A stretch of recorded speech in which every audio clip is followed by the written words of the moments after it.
The more I'm fucked with, the worse the projects get. So I had a project called The Shadow King that was being done with Pixar and Disney, and it got shut down. We were in production, but they couldn't support my vision. They loved Coraline, and I presented and developed an original idea of mine. But you know, I absolutely have learned that I'm a collaborator, but as director, I get to choose if the idea goes in or not. When there's an executive more powerful than me forcing me to do something, in every case, it breaks the movie and can ultimately destroy it. My feeling is like, give me this much money, you know, we agree on what this film's gonna be, and you're welcome to give me notes and have input, but let me decide, and you'll have a better film that'll be more successful. And when it goes the other way, it doesn't work. I'm a musician myself. I relax playing the piano. I played guitar pretty seriously for a number of years and clarinet when I was a kid. So I have, everyone has their own types of music and that they love and so forth. When I'm working on films, it's very much like what's the right fit? What's gonna not just underline what you're seeing, but help reveal, an emotional truth or run counter to that. So it's different on each project. I mean, on Nightmare, that was going to be Danny Elfman's songs, and aside from having to trick him a few times to make some changes I needed, because he was never going to just have a conversation, and I was good at tricking him because I could then write something myself. I said, well, Danny, this is what I was thinking of. And he's, well, I could certainly do better than that. And, you do what you have to, but his songs were great. They're really, really good and memorable for that. I was worried there were too many initially, but at the end I fought to keep everyone in the film.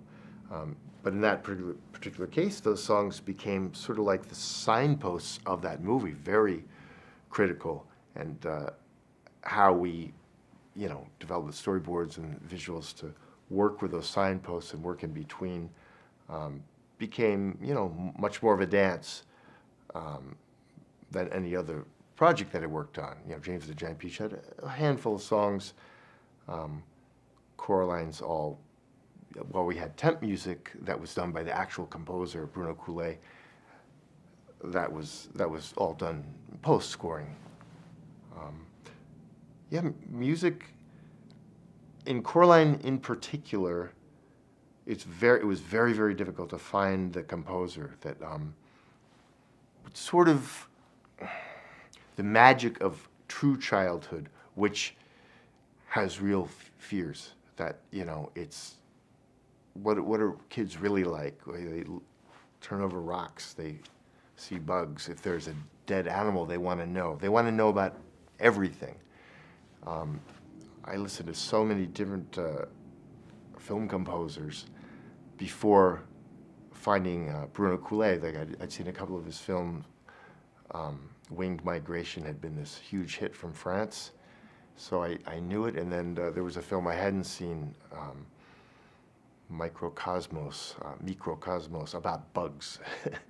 And I played some of the music against some of our imagery, and suddenly it took the movie to the place I really wanted it to be. I don't think there's any other, for that movie, Coraline, I don't think there's any composer in the world who could have done what Bruno did. He added immeasurably to that project. I've never made a film that was based on a script I was given. I've always been part of developing the script. In fact, Coraline, I'm the writer. I adapted a book. I convinced the producer that I've always had to write. Every director always has to write on scripts just to get them to work. You're in the moment. You fix things, change things.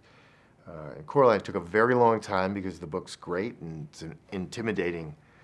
And in that case, the author, Neil Gaiman, I handed him the first draft. I was like, I wanted his approval. I would ask him questions, and he did. He gave me the greatest gift you could ever give a writer of a screenplay based on, you know, an author's book. He said, I think it's too close to my book. He said, let's not talk during the next draft. I think you need to go off and find your movie. Who's ever gotten that from an author? And it was utterly liberating, invented a new character, changed many things. I did turn it into a blueprint for a movie.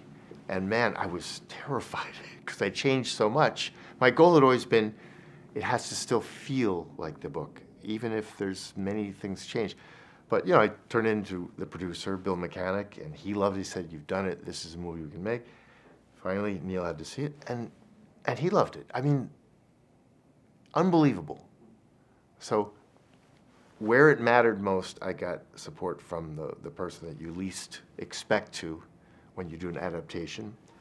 Going back to Nightmare Before Christmas, there was a rudimentary script.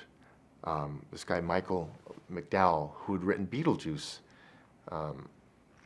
you know, based on Tim's original story. But Michael was ill, and he eventually died.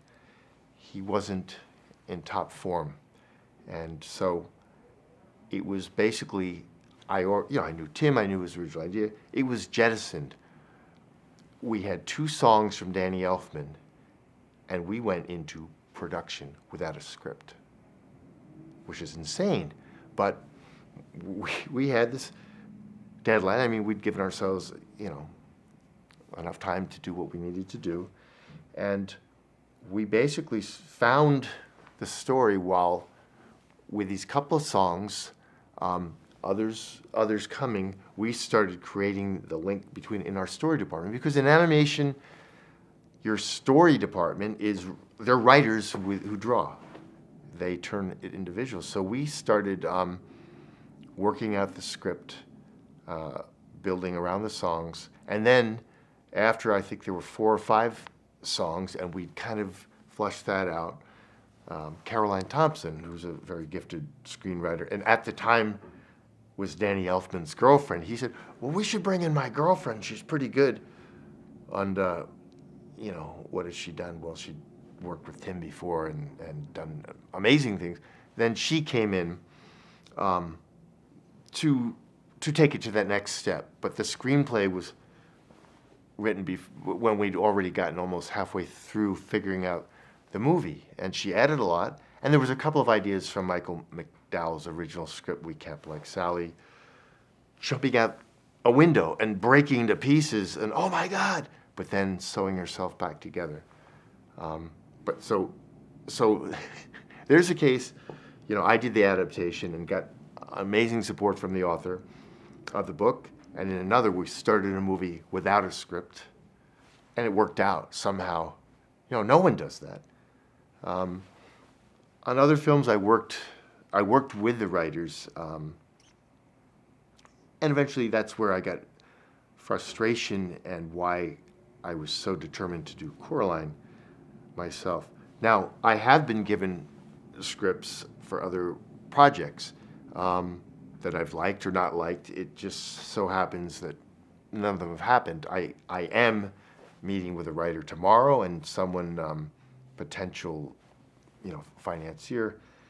And in that case, it was more traditional. It's funny, Caroline Thompson wrote the script, and it's based on a book. And she's so good that there's things you love. And at the end of the day, though, it really didn't work. The fundamentals weren't there. And so the producer, they actually had financing together. And I said, you know, a year and a half ago, I said, I'm not your guy because it's not ready. It's not ready. I don't believe in this. And they said, well, they told her, get another director. You know, this is ready to go. And she said, well, just tell me exactly why. And I worked very hard to write up my notes. This need to be more clear, shift this. And I just expected I did my best, and I had put together a huge visual catalog, and that's why the producer thought I was the right guy. And what did she do? She said, I don't have enough money to go back to Caroline. I'm going to try to do the rewrite myself. And she's not a screenwriter, but she'd been to film school, was really smart. And then just a week ago, I heard from her, said, well, I got it done. I did the rewrite. And I said, wow, I'm impressed. And she sent it to me, and it's great. She turned it into a movie and didn't dazzle me the way someone like Caroline Thompson can with set pieces and descriptions. And so in that case, so, you know, someone responded to my thoughts and why, and we'll be going to some meetings. But I certainly knew there's something here for me. For Billy Wilder, who had come up under Ernst Lubitsch in Germany, he'd always say, what would Ernst Lubitsch do if he had a problem? I often say, what would the 30-year-old Henry Selick do?